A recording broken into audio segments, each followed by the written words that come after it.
मुझसे किसी ने पूछा कि डॉक्टर साहब अगर आप आईवीएफ ना कर रहे होते तो क्या करोगे और इसके सिवाय क्या करते आप। ये सवाल मुझसे मेरी माँ ने ही पूछा था। तो मैंने कहा नहीं, मुझे आईवीएफ के सिवाय कुछ अच्छा नहीं लगता है। अगर आपका पैशन प्रोफेशन भी हो तो इससे अच्छी कोई बात नहीं हो सकती है। जहां तक मैं अपने बारे में समझती हूँ, मुझे आईवीएफ से अच्छा कुछ नहीं लगता है। क्यों? ये सिर्फ प्रोफेशन ही नहीं है मेरे लिए, या मेरी रोजी रोटी का साधन नहीं है। ये मेरी दिल के करीब है। क्यों? क्योंकि किसी को एक संतान ना हो रही हो और उसे इस खुशी से वाकिफ कराना या उसे ये खुशी दे देना, इससे अच्छी कोई चीज हो ही नहीं सकती है। तो जो सेटिस्फेक्शन या जो खुशी मुझे मिलती है वो शब्दों में बयान नहीं की जा सकती है। आज मैं आपसे बात करूंगी मेरे एक बहुत अच्छे पेशेंट की, जिसे रिसेंटली 1 महीने पहले मैंने सेकेंडरी इनफर्टिलिटी के लिए ट्रीट किया। उनकी एक बेटी है 10 साल की, जो मेरे ट्रीटमेंट से 10 साल पहले आईवीएफ से हुई थी, और उस समय भी वो सेकेंड अटेम्प्ट था हमारा। पहले अटेम्प्ट में वो फेल हुए थे।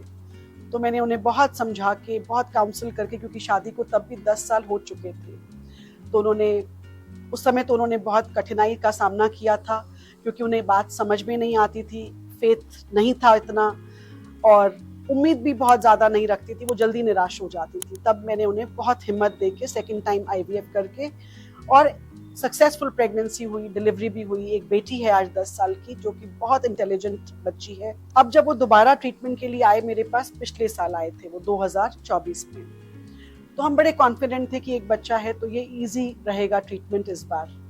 अनफॉर्चुनेटली पहला अटेम्प्ट फेल हुआ। 3 महीने के बाद वो दोबारा अपने आप ही आ गए। मुझे इस बार उन्हें समझाने की जरूरत नहीं पड़ी। दूसरा ट्रीटमेंट मैंने बड़े हिम्मत से किया कि चलिए अब इस बार तो उम्मीद रखते हैं कि सब कुछ अच्छा है, हो ही जाएगा। लेकिन मुझे भी निराशा हुई कि सब कुछ ठीक होने के बावजूद भी सेकेंड अटेम्प्ट भी फेल हो गया।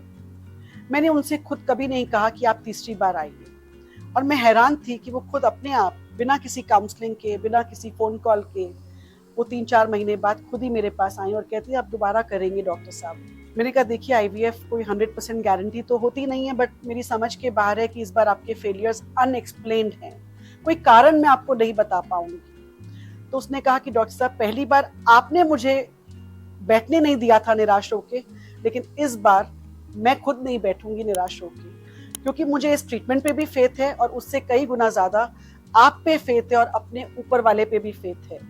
और उन्होंने तीसरा अटेम्प्ट प्लान किया, and to my surprise and to my excitement वो अब प्रेग्नेंट हैं, 8 वीक्स प्रेगनेंसी कैरी कर रही हैं। तो कई ऐसे पेशेंट्स होते हैं जो एक बच्चा आने के बाद वो उतना स्ट्रेस नहीं लेते हैं सेकेंड टाइम, क्योंकि उन्हें मालूम है आज नहीं तो कल, कल नहीं तो परसों ये सक्सेसफुल हो ही जाएगा। अगर डॉक्टर कह रहे हैं कि मेरी लाइनिंग भी अच्छी है, स्पर्म भी अच्छा है, एग क्वालिटी भी अच्छी है, और अभी ऐसी कोई बात नहीं है कि हम ये कहें कि नहीं इसमें हो नहीं सकता है। तो इम्पॉसिबल भी कई बार जब होता है, और अगर आप परसिस्टेंस रखते हैं और फेथ रखते हैं, तो इम्पॉसिबल को आप लिख सकते हैं आई एम पॉसिबल।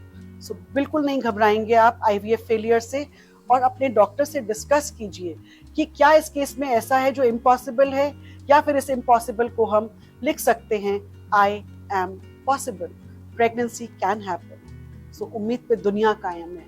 आईवीएफ तो एक बहुत छोटी सी चीज़ है। डॉक्टर ज्योति के साथ मेरी जर्नी कई सालों से है। मैंने फर्स्ट बेबी के टाइम पे 3-4 डॉक्टर से रेफ़र की लिया था, लेकिन मुझे किसी ने बताया कि डॉक्टर ज्योति जो है वो one of the best doctor in IVF है। तो मैं उनसे मिली जाके, मैंने उनसे अपनी जो भी परेशानी थी उनसे मैंने शेयर करी, तो डॉक्टर ज्योति ने मेरी बहुत हेल्प करी। तो मेरा फर्स्ट आईवीएफ फेल हुआ, उसके बाद मैंने फिर सेकंड आईवीएफ के लिए ट्राई करा, वो भी मेरा फेल हो गया।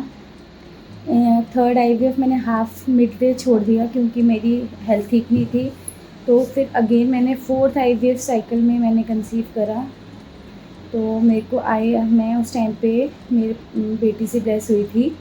तो जब आज मेरी बेटी with the grace of God 10 साल की हो गई है, तो मैं फिर डॉक्टर के पास मैंने प्लानिंग करा कि चलो सेकंड बेबी के लिए प्लान करते हैं। मैं डॉक्टर ज्योति के पास गई वापस करोल बाग। तो डॉक्टर ज्योति से जब मैं मिली, मैंने उनको बताया, मैंने अपनी आईवीएफ जर्नी शुरू करी 2021 में, जिसमें फिर मेरे साथ सेम इशू हुआ, मेरे 2 आईवीएफ फेल हो गए। थर्ड में मैंने ये कंसीव करा फिर से। मैंने डॉक्टर ज्योति पे पूरा फेथ रखा, गुरुजी पे पूरा फेथ रखा। उसके बाद मैं आज उस पे हूँ, स्टेज पे हूँ कि मैं आज 3 मंथ प्रेग्नेंट हूँ। तो I am very much thank you doctor Jyoti, thank you doctor for giving me hope again, thank you, love you, God bless.